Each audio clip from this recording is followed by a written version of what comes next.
The Apollo Grill has been a fixture in Bethlehem, Pennsylvania for over 20 years. But like restaurants around the country, the coronavirus forced the small business to shut its doors last spring.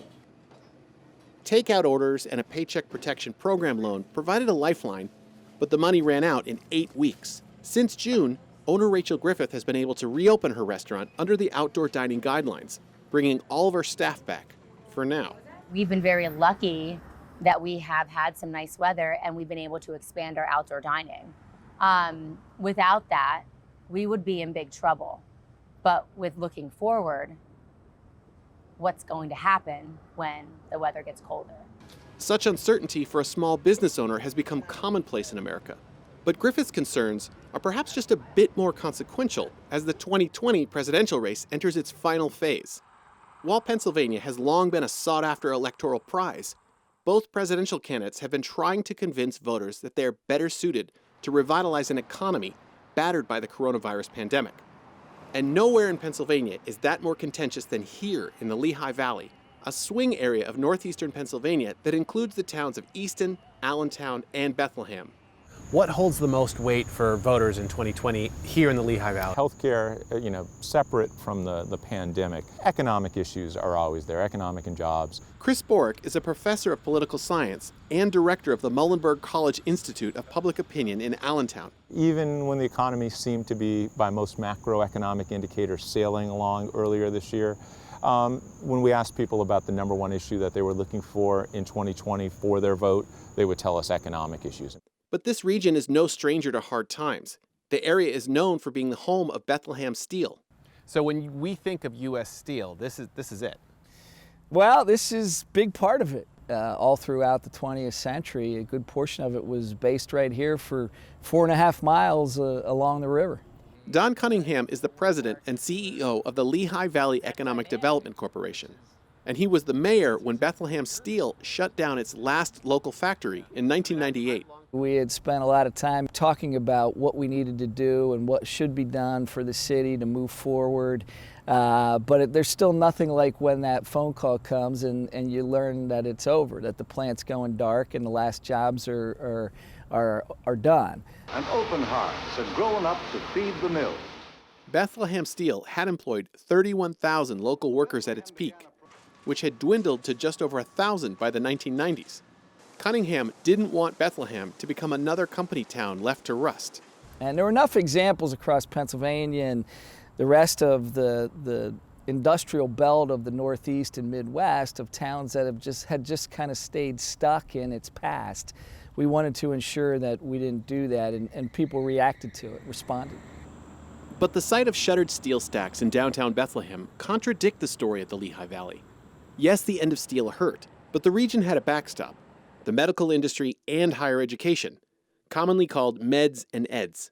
With 3 hospital systems and a dozen colleges and universities, post-steel life hasn't been nearly as painful as it has been for other areas who saw their industries disappear. We're better off today without the steel company than we were. We have a more diverse economy, cleaner air, cleaner water.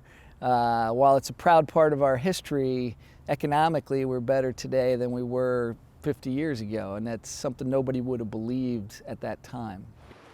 Part of the region's success is due to companies like Flexicon, an equipment manufacturer that moved to the Lehigh Valley in 2001. Dave Boger is an executive vice president of the company. Why did you move from New Jersey to Pennsylvania? Availability of labor, availability of land, location of current employees, and we decided that Pennsylvania was a good home for us. Flexicon creates manufacturing equipment for companies in 77 different industries. And during the pandemic, their work was deemed essential, allowing them to retain their 235 employees. We need to keep people fed. We need to keep producing hand sanitizer. So a lot of those, and not only just the equipment itself, but it's the spare parts to supply the machines and systems that we already have out in the field. So it really was essential for us to remain open. The Lehigh Valley has become a booming region with a gross domestic product of $41 billion, employing more than 300,000 people. Manufacturing companies like Flexicon account for 34,000 of those jobs. But the biggest sector is healthcare, which has only grown during the pandemic. We're going to be expanding our current facilities. This will be one of the buildings that we'll expand in, yes. And this is all for the coronavirus test? It is, completely.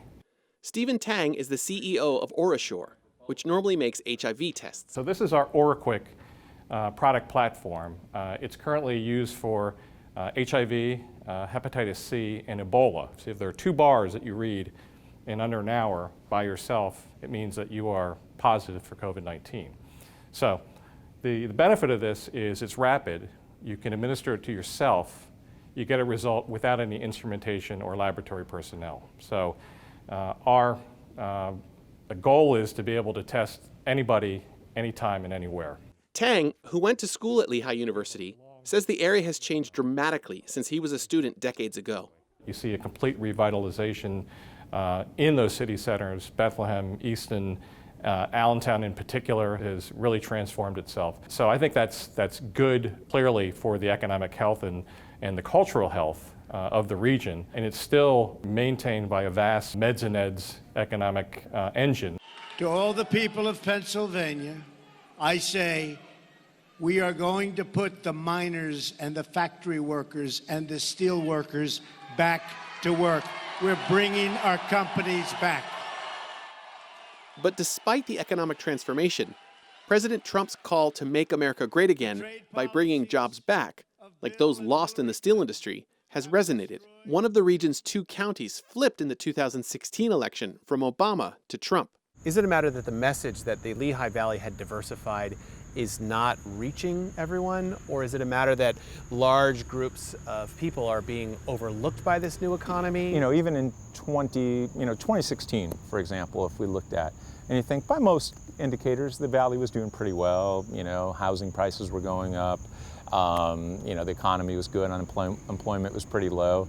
And the president's message still resonated, even in that time. So you might ask, well, what was it in the kind of the broader economic landscape of the region that allowed that? Some of those med and ed-driven gains haven't been shared equally. And some of the folks that might have years ago had stronger buying power through their manufacturing jobs could feel that they've been left behind. And these are the voters that both President Trump and former Vice President Joe Biden are courting. In July, Biden made one of his first in-person appearances since the start of the pandemic near his hometown of Scranton. President Trump has gone on the offensive in the region as well, making campaign stops in Biden's home county. A recent Morning Call Muhlenberg College poll gives Biden a 4-point lead in Pennsylvania, but shows northeastern Pennsylvania, which includes the Lehigh Valley, as Trump's biggest area of support, with a 61 to 28-point lead. The president, as everyone knows, ran on the idea of bringing jobs back and resurrecting older industries. And I'm curious how that message actually resonated then, and how and if it still resonates 4 years later. It's fascinating. One of the things I most, as you look back at 2016 and the president's rhetorical devices, the tropes that he turned to in places like the Lehigh Valley or in Scranton, and he's up in Scranton, he's talking about return of the coal industry. The coal industry hasn't been there in 75 years, but it sounds great. You make that pitch in the Lehigh Valley, hey, we're gonna bring steel back. Steel hasn't largely been here in a quarter of a century at any level. It wasn't coming back for various macro economic reasons. But it still was a pitch to individuals that might have hearkened to different days, different types of lifestyles. Now we'll see in the midst of economic turmoil just how powerful that message may be in 2020 and how different it might be received. But like so much of the American economy, economic health may well be in the eye of the beholder. Do you feel confident in the economy, or are you worried? I feel good about it. I think that we were in a position where, a lot of times you have an economic downturn, and there might be either a variety of reasons, or the reasons are wide and varied and have more, economic factors associated with the decline. This is pretty monolithic. There was one thing that caused the change in the economy, or the shift in the need for people to produce goods. So I'm optimistic. But this optimism is not being felt by everyone. This industry is suffering severe severe difficulties right now. I mean, literally, and I'm quoting another restaurateur when I say this, we are on life support. How do you think this changes or challenges how people are feeling about the election that's coming? I'm not really sure where people feel their faith can be. You know, I mean, we have been relying on our government to guide us and support us and to be there for us, especially now. But I don't necessarily feel that the American people feel that we have that government behind us right now.